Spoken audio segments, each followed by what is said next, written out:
Баршаңызға қайырлы күн. Бүгін мен сіздерге осындай заварной, воздушный эклердің рецебін ұсынатын боламын. Видеоны соңына дейін көріп, міндетті түрде жасап көріңіздер. Құрамына бізге 1 стакан су керек, 4 жұмыртқа, 10 маргарин, шым-шым тұз және де креміне осындай сгущенка, сливки және де қант ұнтағы қажет. Олай болса, жасалу жолын көрсетейін сіздерге. Осындай бір ыдысқа суымызды құйып аламыз. Оның үстіне шым-шым тұзымызды қосып, бұны газға қоямыз. Мінекей газға қойдық. Суымыз біраз қайнайын деп келе жатқанда маргаринімізді саламызды, осылай араластырамыз. Суымыз қайнап, маргариніміз ерігеннен кейін газымызды өшіреміз де ұнымызды салып, жаңа қолымыздағы таяқшамызбен қатты тез араластырамыз. Бізде қамырымызда қамок болмау керек, сол үшін қатты араластырып жіберсеңіздер қамок болмайды. Қасықпен араластырсаңыздар, ішінде қамок болып қалуы мүмкін.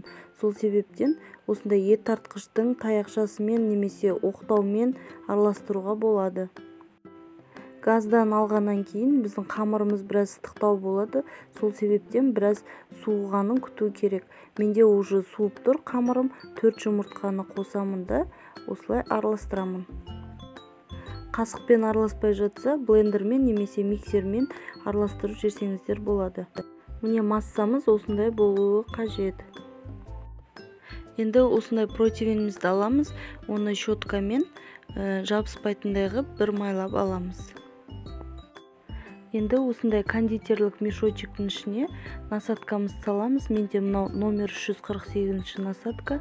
Осыған массамызды саламыз да осылай противенге қысып құямыз. Дайын болған эклерларымызды духовкада 200 градуста пісіреміз. Ендігі кезекте біз кремімізді жасаймыз. Ол үшін бір ыдысқа сливкимізді құямыз. Осылай көпіргенше миксерлейміз. Және үстіне қант ұнтағын саламыз да 2 қасық сгущенкамызды құйып араластырамыз.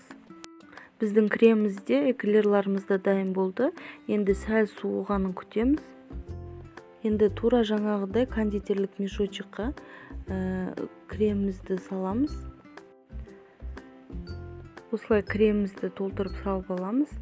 Содан кейін бізге бір жазбайтын ручка қажет болады. Енді эклерларымызды кремдеп бастаймыз. Тура осылай видеодағыдай ручкамен сәл тесіп аламызды. Осылай ішіне кремдерімізді құямыз.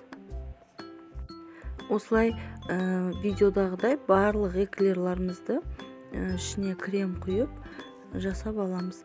Міне біздің эклерларымыз дайын.